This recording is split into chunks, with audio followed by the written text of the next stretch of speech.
to eastern and southern Kentucky. This is WYMT Mountain News Weekend Edition. Good evening, I'm Madison Carmouche. Tonight we bring you a developing story out of Perry County where officers responded to a domestic situation on Combs Road around 6 p.m. Troopers say a woman and children were removed from the home. Once they were safe, the man barricaded himself in the apartment, leading to an hours-long standoff between multiple agencies. Hazard Police, Perry County Sheriff's Office, and Kentucky State Police were all on the scene. The scene was cleared around 10:15 this evening.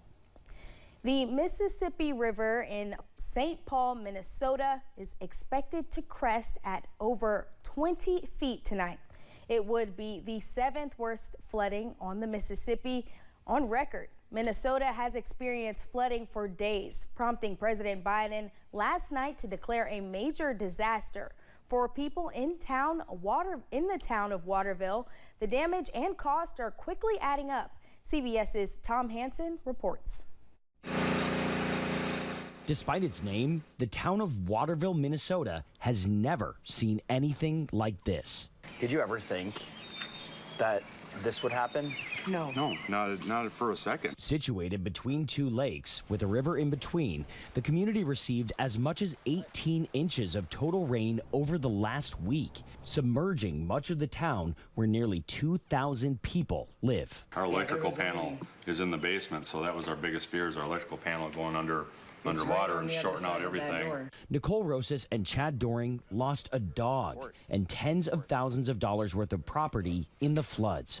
There was no requirement to purchase flood insurance when they bought their house 6 years ago, so they decided against it. We could have gotten it, but there was no call for it, like there was no threat of a flood, and it was so expensive at the time. We just were like, no, that's insane. According to data from FEMA, homeowners in Waterville pay an average of $941 per year on federal flood insurance. There are only 33 total active policies in the town.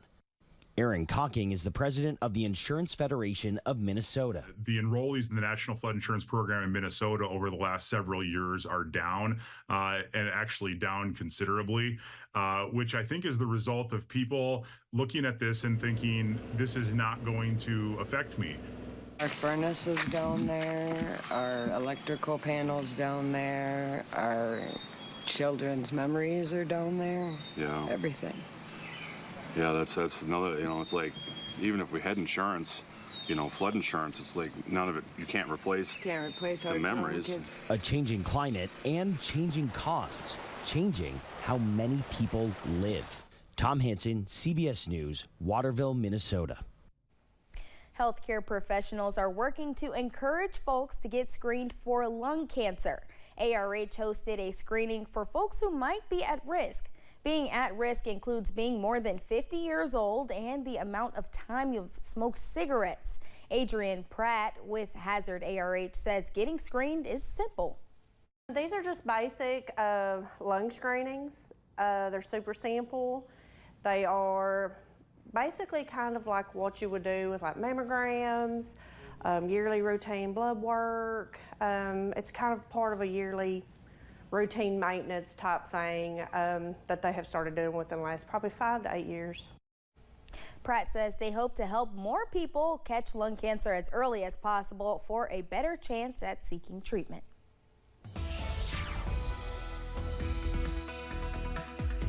It's been a hot and moist day across eastern Kentucky today, and we thought that would lead to much more pop-up storms than we've seen today, but we are starting to see those right now. Looking at observed highs, though, for today, we were sitting at 93 in Somerset, 92 in Monticello, 91 in Jackson, 94 in Prestonsburg.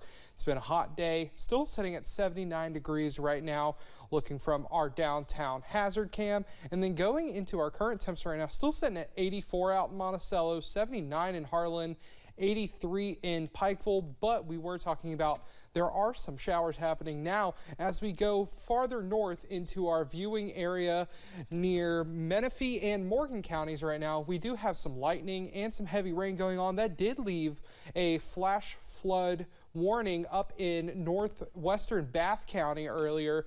That the rain has moved through, but it dropped about 2 to 3 inches of rain up there, and that is continuing into our parts of the viewing area. So make sure you just keep an eye on that. Rain can come up quick. Coming up in our first alert forecast, I'm going to give you thunderstorm chances that are going to increase as we get overnight. We're going to have a great start to the work week coming up, and rain could possibly impact your 4th of July. Madison? All right, Drake, thank you. London Tourism and Parks hosted the Red, White, and Boom Festival at the Somerset Community College in London tonight. The Red, White, and Boom Festival is a chance for the entire community of London and beyond to come together and enjoy food, entertainment, and a great fireworks show to end the night. More than a dozen local vendors were present. Some of the bands performing made the journey from Nashville to be a part of the festival.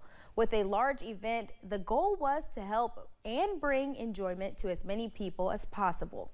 Our goal is not necessarily to take our funds that come into us through restaurant tax and turn it into profitable income back to us.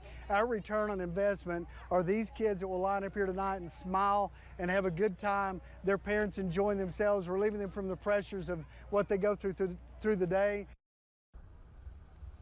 The fireworks were scheduled to start at 9:45 this evening. Officials with the festival said they believe more than 1,200 people in London who were not at the festival will be watching as well. Members of the card collecting community came together at the Corbin Civic Center this morning to buy, sell, and trade rare cards. At the Corbin Card Show, you could find all kinds of cards, from a signed Reed Shepherd card to a Magic the Gathering card. There was something for everyone. With people having quick access to tablets, phones, and TVs, the hobby of card collecting has died down in recent years. And with events like this, the goal is to start rebuilding that community and give people a chance to enjoy their hobby. It's more like I'm a big collector, and I want to help build a community of people who collect, and they can go to a local shop, physically touch the stuff they want to see, and just be there. Like when they're a kid, going to Blockbuster or going to like an old game shop back then. Members of the event spoke about how excited they are for the Reed Shepherd rookie card to be released later this year.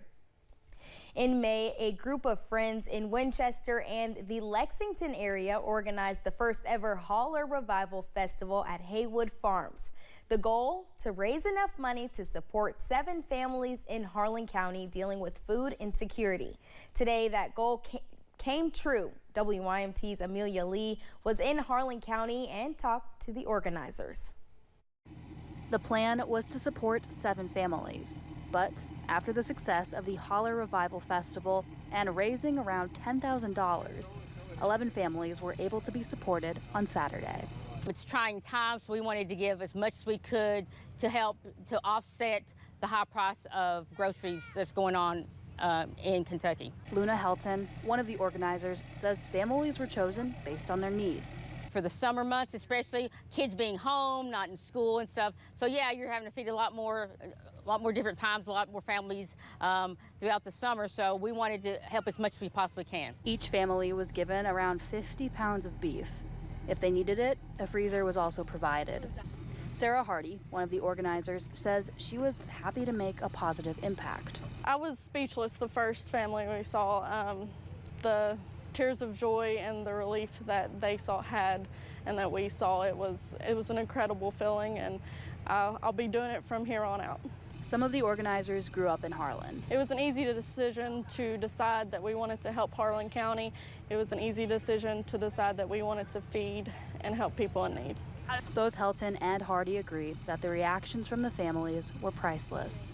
All so grateful. It's just been wonderful to see the kids' eyes light up, to see families. It looks like a weight has been lifted off of them. They are all in different situations, and it just seems like they all had different reactions, but no matter what, they were all grateful and thankful.